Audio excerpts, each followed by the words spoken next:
guest is Angel Rebo, and he's known as the confident CEO, and he plays multiple roles in his life.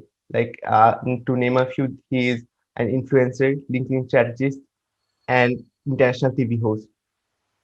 These are just a few titles of his, and today I feel honored to interview him. So, for our listeners who don't know you, can you tell us a bit about yourself and how the journey has shaped you today? Of course, thank you. Thank you very much, Mahmoud, for having me, and thank you everybody for listening to us today. So, as you said, my name is Angel Rebo, and my brand is the CEO Confident. And basically, both accomplished entrepreneurs and corporate CEOs, they hire me to bridge the gap globally for expansion and exposure. I basically help them take their businesses internationally as a way to accelerate the growth of their businesses. And basically, I've done that for a long time already.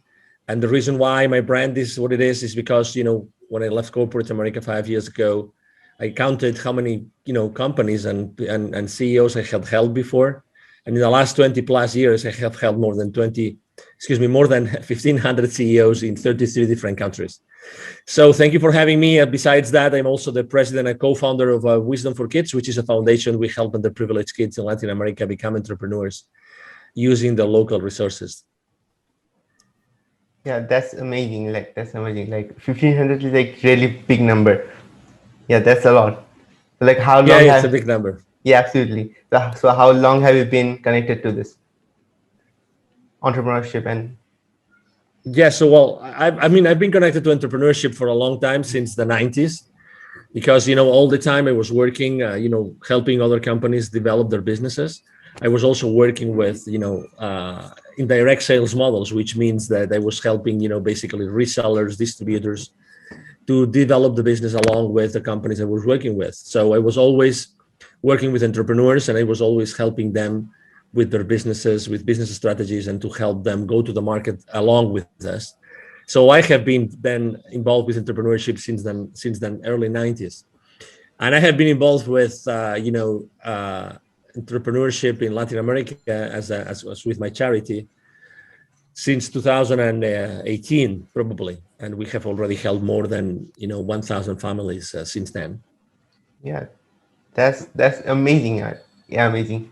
So how did you from where did you got the inspiration to start your nonprofit? This Yeah, is your so charity. yes, thank you. Yeah, absolutely. So basically, while I was working in Latin America, and I lived in Latin America for 10 years, and I worked there for over 15 years. So I was always exposed to poverty all the time. Every time I would go to visit some of the manufacturing plants that they were serving with the companies I was working with, all the time, those manufacturing plants would typically be in the outskirts of big cities. And those areas are typically, unfortunately, they have a lot of poverty. And it was very common for me to see kids asking me to keep my car safe while I was inside the plant, or they were offering me to clean to wash the car, or they were selling me gum or a bottle of water or something like this. So I was all the time exposed to both, very super powerful people in the continent, and at the same time to a lot of poverty. So in 2015, I had a spiritual experience that, allowed me to see very clearly that I had to help those kids. And if it wasn't me, who was going to do it? So that was probably the reason I was so exposed to poverty and so exposed to business that I eventually came to me very clearly that I had to help those kids. Yeah. So from as you said that they were selling you bottles, they were selling you gums. So through their act, so we can say they are already entrepreneurial from their heart. They're kids right now, yeah, but they're still trying to sell something and earn their living. So that's entrepreneurial. Then that's it. That's entrepreneurial. So they already Yes. had it. Yeah. Yeah. Yes. So obviously, I mean, it's difficult to say they were already entrepreneurs, those kids that were selling me those things, because as you know, many families actually, they are obliged to Yeah. suggest their kids to do this, so very often this happens not because the kids want to do it, because or it's because their parents or their tutors, they're asking them to do it. So that's a big of a difference there. But Yeah. um, the communities that we go to, it's basically we talk to the community leaders and we ask them, we would like to do that. We would like to actually deliver a workshop and help your kids in your community to become entrepreneurs. And it's not that common that those kids are already entrepreneurs. Sometimes they are, but it's not that common. But again, most of the time they do it because, or they work because they have to do it. So let me tell you an example. We go, for instance, to an indigenous community in Mexico, and it's a large area. In total, there are like 180 plus small sub communities there, and many kids work, and they work because their parents are working on in coffee plantations and other sorts of places. So they actually ask their kids to work along with them because the family needs that money, right? So they need more hands and more hands and more hands. So they don't really have a choice. And what we do from on or at Wisdom for Kids, we actually work very much the mindset of those kids. We help them realize that they can really become whoever they want in their lives, and we work heavily on their self-esteem. And we really try to suggest them, or to instill in them. We use very uncommon ways to approach them. I mean, it's not, our workshops at Wisdom for Kids are not like whiteboarding or blackboarding kind of thing. It's really more like experiential. It's making sure that we connect at an energy level with them, so that from then on they really, really, really like know that they can do whatever they want, that they are unstoppable, that they are infinitely powerful. We work a lot on self-esteem, but we do a lot of playing and jumping and dancing and singing, and also we do a meditation along with the rest of the activities that we do with them. And again, we try to really the lives of these kids since the very beginning, because it took to us a long time to define and to develop this workshop, because we wanted it to make a big difference. We wanted it to make a big difference in their lives.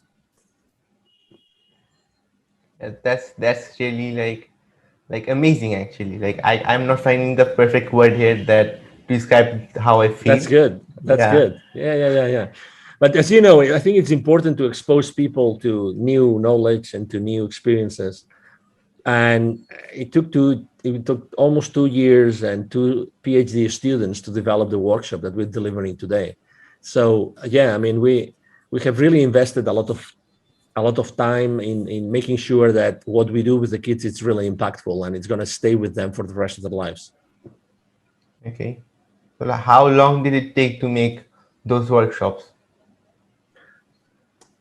Yeah, well, I mean, it took to us 2 years to develop them, but it's basically two hours long workshops in which we pack really a lot of many different things. But it really flows very well because it's all about having the kids super excited for two hours. So it's really fun, and obviously, um, I mean, kids are magic, right? I mean, kids have this ability to really enjoy life like no one else, right? It's a blessing to be able to work with kids and to teach them things. So it's 2 hours, but it's really, when we go back to those communities, they really remember us and they really are excited about what they did, what we did with them, in when we first engaged with them.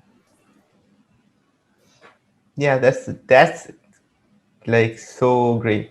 Like truly, like kids are amazing because if you try to like they can be molded in any shape. That's a fact. So like if you just give them proper knowledge about something and make them interested in a topic, they're gonna go that way. Like that's the truth. And that's so like building their foundations from like that early age like is what the future needs basically. So like they are the future. Yeah, That's the truth. And if the foundations is not good, like then like how what the will the future be? exactly. Exactly. Exactly. So tell us a bit more about your spiritual awakening. Like what experience did you had? Yeah. So basically, thank you for asking. So basically, it was this. It's actually the second time that I feel this like super rush of energy. It was a Saturday morning. I was in a hotel in Mexico City. It was 8:30 a.m. I just woke up. I was really remorseful. I was really sad. I was really exhausted because I had worked a lot the previous week. I missed my plane to go back home the previous day on Friday. So and as soon as I got into the shower, um, this incredible rush of energy went through me, and I started crying for no reason. And all those images of those kids I had met in Latin America started to come at me all the time. And I was for a few minutes crying under the shower, on my knees, and I really didn't know what that meant. But I'm having chills now as I'm explaining it, because it was really an intense experience, and I remember it was extremely sensitive and emotional for the rest of the day. But that meant something, right? I mean, I think that it's the second time in my life that I really listened to what the universe was telling me. Just to, I really believe that everything happens for a reason. For instance, and I want to really support you, Mahmoud, a lot, because I really admire you and I'm impressed by you, because you are a very young man, but you said I want to have my own podcast and I want to do it no matter what. And he's at the other side of the world because he's in Bangladesh and I am here in Dallas, in Texas. And the chances of Mahmoud and myself, to me, they were really remote. But he was kind enough to invite me to his podcast, and I'm really thrilled. I mean, I'm one of his first guests, and I'm really thrilled to be able to share my experience, my journey, and my knowledge. And I think that it's a great you are a great example, Mahmoud, of someone that really wanted to make a difference in the world, and you decided to actually launch your own podcast and start doing it, no matter what. So this is exactly the spirit that I'm trying to instill the kids that I'm helping in Latin America, and this is exactly, I have been allowed to teach hundreds of salespeople in my life, literally from many different countries, and I have to say that all of them remember me, right? And I very often they reach out to me and they share things and experiences with me, and that's one of the legacies, right? Is that when you are able to help people, they will always remember that. They will always be there, and they will always remember that. And life's too short to waste it with the wrong people. And let's make the most of the time that we are together, and let's make the most to help your audience, because at the end of the day, I'm sure that you, Mahmoud, you're doing this to help your audience. You want to inspire people with content, with good content, with valuable content, and with also nice stories that are going to inspire other people to do things and to take action. And I tell you, everybody who's listening to us today, it only takes your will. It only takes your will to take action. My favorite business mantra, is taking perfect action now. Anybody can take any action, and you don't know what's that's going to take it, right? And everything happens for a reason. For some reason today I had to be on this podcast in Bangladesh, and I'm so blessed to be here because I'm able to answer Mahmoud questions, and I'm able to help his audience and to skyrocket his podcast. And I'm going to support you, Mahmoud, as much as I can on my social media whenever the episode is uploaded and is published and everything. So this is what life is about, and I really want to commend you for doing what you do every single day, Mahmoud. Yeah, thanks a lot. Basically, I'm very flattered to hear that. Like, yeah, yeah, like every single word that you said was extremely like absolutely true. It actually is only will, like the first and the only thing. Not the only thing, but like the most important, like the core thing that takes is the will and the ability to take action with it. Yeah, so like that's the main thing. That's if you're not discouraged. So if uh, as everyone else, so most people are discouraged before starting anything else. But if we Mhm. have enough willing power, then we will get through it. Like that's the truth. And but like the kids that you're helping, like for them, it's this is the mental barrier because everyone else is making like thinking that or like forcing them to think that nothing's gonna happen, like nothing's good gonna happen. Like that's one of the thing. And if we are able to like it doesn't matter who it is, but if anyone is able to help grow this willingness in a kid, then he'll do great in the world in the future, and make a difference in others life. And And you that's mentioned, sorry to interrupt you. yeah, Continue. absolutely. Nah, No, no, go no. I ahead. was gonna say because you mentioned something which is really important, and you mentioned discouragement, right?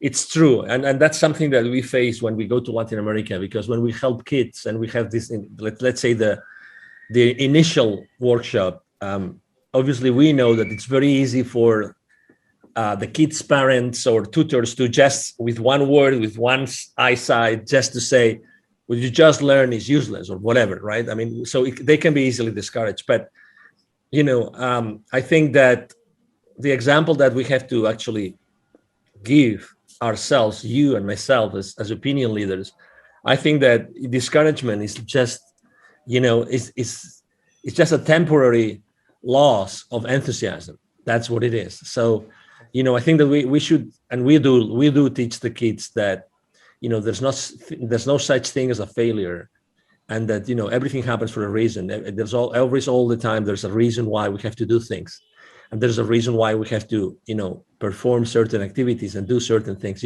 So um regardless, everything happens for a reason. I was yesterday, I think it was Tony Robbins, like seven basic principles that he runs his life by. And Tony Robbins, obviously, he's a very powerful, he coaches very powerful people in the world. And one of the things that he was saying was, it's everything happens for a reason. And it's true. You never know where something is going to take you. You never know. So just take the failures as a lesson. And no matter what, and no matter who discourages you, keep in mind that life is long, and you will have time to learn and to apply those lessons. And keep going, keep going, keep going. You are infinitely powerful no matter what. Yeah, absolutely true. Like you just reminded me of one quote. Like this quote was like is from Elon Musk, and like I heard it from like I guess I'm not sure. Like maybe it was a show on Mind Valley by her like, by his mother, Elon Musk's mother, or maybe a webinar. So she said that when the first rocket failed, like like up before launch, Elon Musk didn't said that we failed, or he was not sad. He was excited because now we know these are the issues. Now we know more about this problem.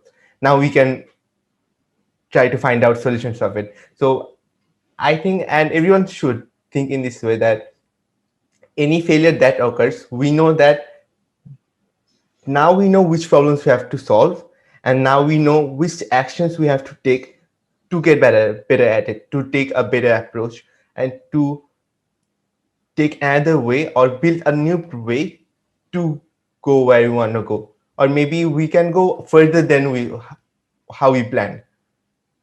And I that's, agree. yeah, absolutely. And this is a like very powerful statement, because like I guess 90, I'm a very big fan of 80/20 rule. So I'd say 80% of people are discouraged or like see failures as like that's it, that's end all, like that's end all, and they are not learning from it. So, and from also a book, I'm not sure like the name of what's the name of it, it was. So it said that until the time you learn from your mistakes and get better at it, you're gonna keep failing on that thing. Yeah. So, so you have to see every failure as a way to learn new things and grow our skills, so that we can like just crush that thing. Yeah, I agree. I agree, Mahmoud. Totally. And again, that's why it's important to keep the enthusiasm, from one failure to the next failure, right? And again, I think there's a saying also about that. So, yeah, that's why, I am a pretty upbeat guy, and very enthusiastic and very passionate about what I do, and being on interviews and everything. And that's why I think that's also a mission. The ones of us that we are good in communicating, or even if we're not so good and we still want to learn and can learn about communication, I think that we have to do it because we have a mission. We have to help others that are not on the same spot, to keep on moving forward, keep on moving forward. We are right now living, after 12 months, it's now March 2021. We've been for 12 months now living under restrictions all over the place. And I'm sure that Bangladesh is not an exception.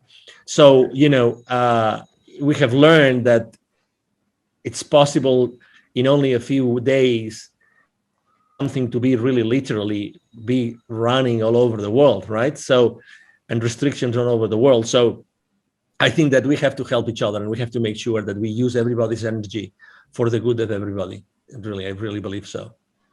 Yeah, absolutely, absolutely. I completely agree with that. So I actually missed a word that you said, or like I catched your word. Um, oh, sorry. Um, yeah. So the question that I got in mind when you were saying that, so like, what was the biggest struggle that you face, like communication struggle that you faced during the quarantine? Like this question just came into my mind when you were talking. Yeah. Well, first, here in Texas, I think we only had 1 or 2 weeks of lockdown. So, I mean, we really were not quarantined, and people were going out on the streets still. So we've had a very, let's say, as many other countries in the world. I mean, I can talk about Sweden, about Finland, about Norway, about Serbia, Montenegro, Albania, Tanzania. I can literally talk about countries all over the world that have had a different approach, as opposed to being extremely restrictive. They have actually kept, the, let's say, the freedom intact, so that the human body would actually adapt and everything. I mean, if you see every country has led, and every state here in the US has led, let's say, the situation in a different way. And so I wouldn't say I had communication problems. I would say, obviously, that I'm used to have face-to-face meetings, so I had to stop having face-to-face meetings for a while, but I resumed them.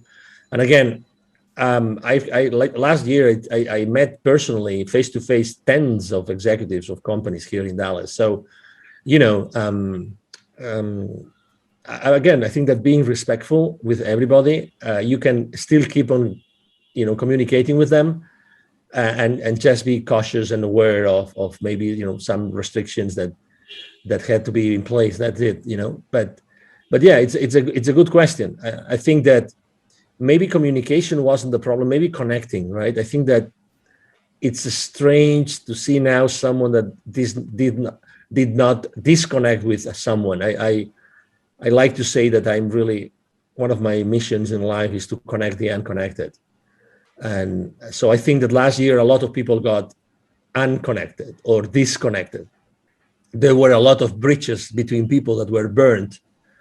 And again, I consider myself also as a public figure being in that spot in which I have to really diligently work to bridge that gap between the people that were, polarized or disconnected, or, fell into different sides and they could not, reconcile.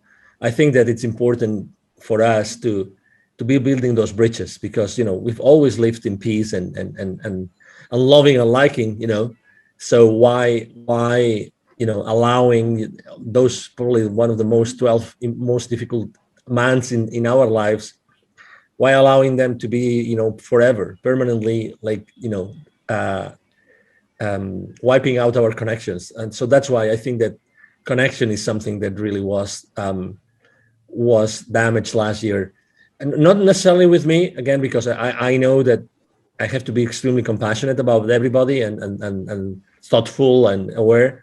But I know that there's a lot of people that have, lost friends and relatives, like, like friendships, I mean relationships that were broken, and I think that rebuilding those bridges, it will eventually happen again. It will take some time, but I think that uh, we are here to do that, and you do that with your podcast every single day, Mahmoud. Thanks again for like just mentioning that. Um, yeah, that's really awesome. Cause like I loved your mission, which you said like connecting unconnected people. Cause like that's really important. Cause because of this, especially this, I don't exactly say that because of this only this, let's say, pandemic only, but for a pretty long time people are unconnected. Like people are getting unconnected, like they're connecting on social medias, that's true, but most of the people are unconnected with each other. And that's a really big problem because we have to get connected to solve the biggest problems in the world. Let's say like hunger is a great problem in a large portion of the world. So let's, for even solving that problem, we have to get connected. And if you're connected, and like connected minds create solutions, that's the thing. Like, because, well, let's say like the most genius person in the world, let's say Einstein for example, though he's not there anymore, but even if he was alone, he might have, like, he could have did the best thing, like invented the best thing. But if, like, when other people were also around him, like that's what actually boosted his invention a lot. I believe that, because it doesn't matter how intelligent you are. It's about like getting together with other great people, and then you can create the best of the best thing. True. Yeah, yeah. I mean, and you're touching upon something which is really important, which is collaboration, right? I Yeah. mean, the lack of connection, could unfortunately be at the end could be like a lack of communication, right? But it doesn't have to be. I think that reconnecting means that collaborating as well, and I think that the future of the world is collaboration. Absolutely. We've lived under competing spaces forever, and I'm not saying competition is not bad, is bad, excuse me, but I'm trying to say that I think that the future is collaboration, because there's a lot of, if I don't know, that due to what has happened in the world for the last 12 months, there's going to be a lot of many different initiatives related to collaboration, helping each other, and flowing and flowing and flowing, and making this world a better place, with many different ways, or in many different ways. And yes, and being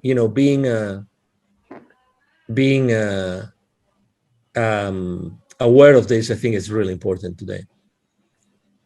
Today more than ever. Like that's the thing. Yes, absolutely. Yeah. The collaboration is, I completely agree with that, because like without collaboration, like we can make great things happen. And like in the future, all the great innovation has to come through collaborations, and not in the future as well. Like in this time, let's say today, we need anything that happens today is because of collaboration. And if you are not connected with amazing people, like people who want to have, like, who have similar passions with ours.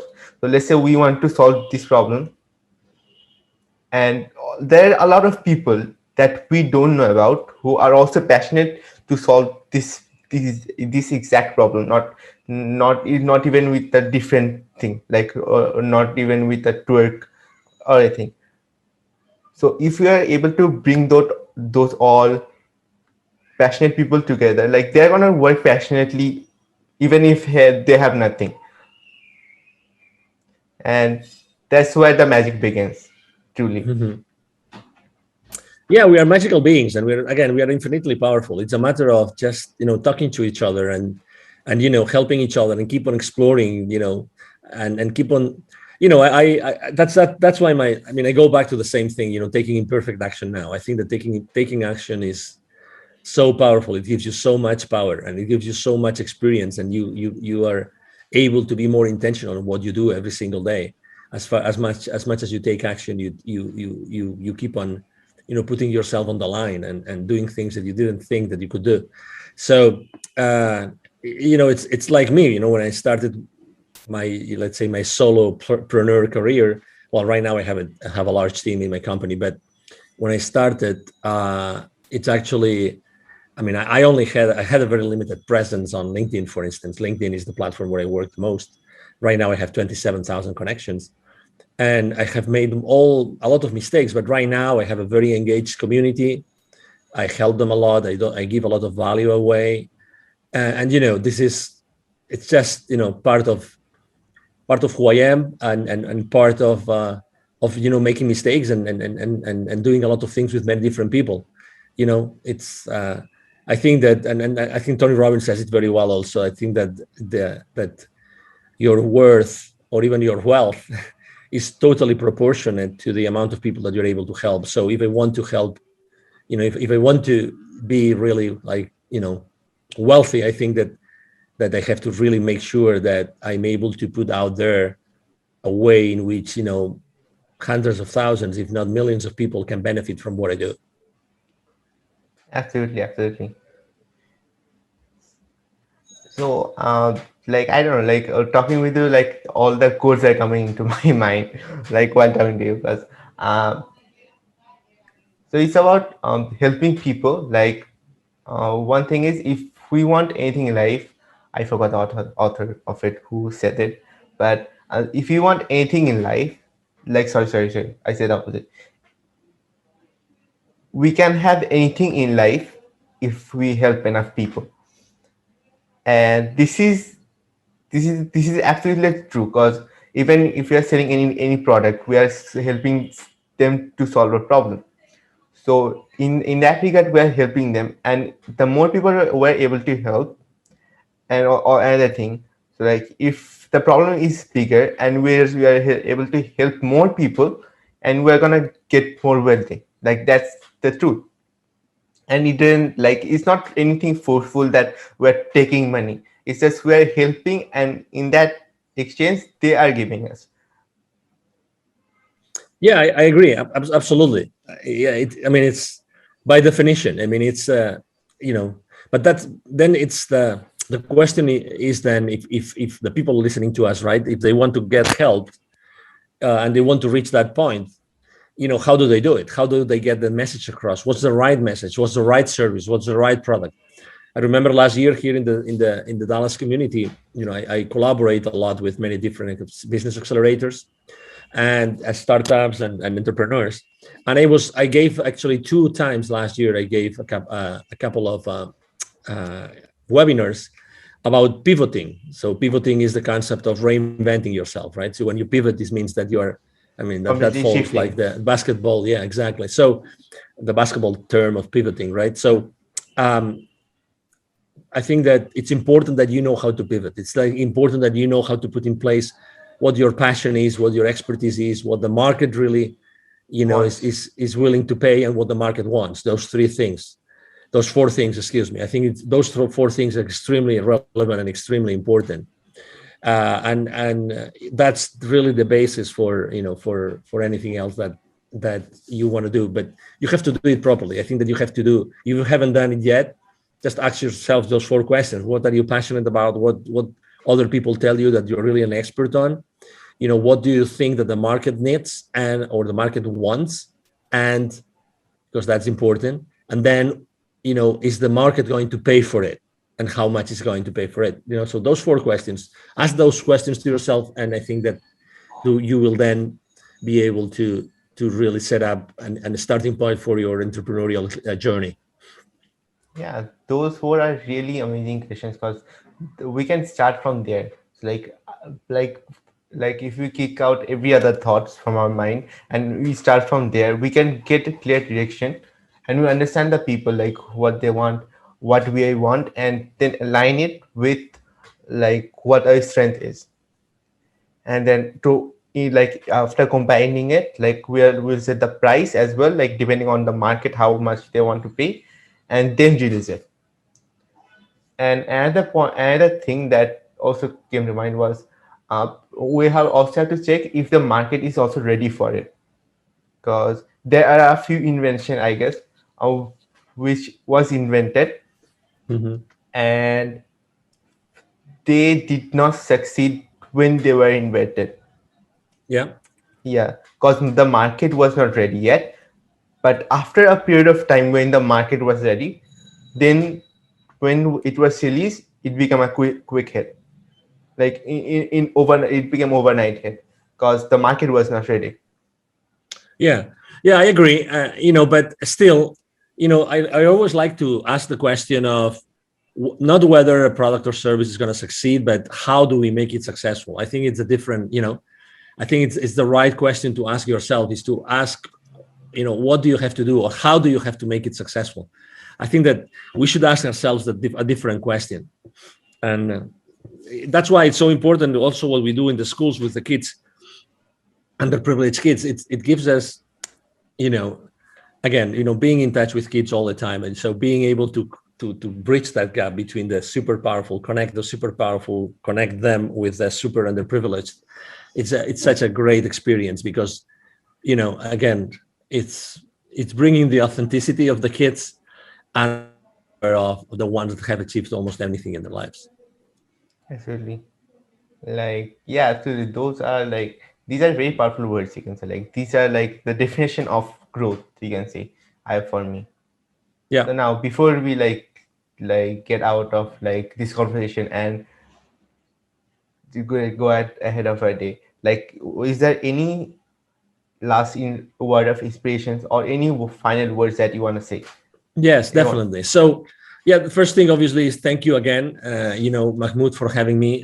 Thank you to the audience who's listening to us today. My name is Angel Rebo for the ones that are only listening and not watching this video and they don't see the visuals here on the screen. Angel is spelled like in angel, and from heaven, and Rebo spelled R-I-B as in boy O. If you want to find me, my brand is the CEO Confident, as Mahmoud said earlier, and you can find me very easily on LinkedIn, the professional network. But you can find me easily anywhere, really, because I post everywhere. Really, I post everywhere every single day. Okay, I post everywhere every single day. So you will find me on Twitter, on Instagram, on Facebook. Besides LinkedIn itself. And if you want to reach out to me directly and you want to send me an email, it's very easy. It's Angel, Angel, at angelrebo.com. So Angel, Angel, at angelrebo, which would be ANGELRIB as in boy O.com. And either myself or my team are going to be answering your email. So thank you very much. And the last thing I would like to leave everybody is that we are genuinely infinitely powerful and we can really achieve anything in our lives. So I would suggest you that if you want to start helping others, again, even if you're not even an entrepreneur, it doesn't matter, just to start helping others. And as soon as you start helping others and being exposed and being exposing yourself and your knowledge and your experience and your passion and your enthusiasm with others, lots of things are gonna happen and lots of things are gonna surface. I encourage you to do that, and you will see how your life changes in a very short period of time. Yeah. So even while living, you just said your like you share your biggest wisdom, and so I'm sure people who are listening to this got value out of it. And yeah, and thank you very much for coming to the podcast. I highly appreciate your presence. And yeah, that's how we end it. And I will soon upload it. So and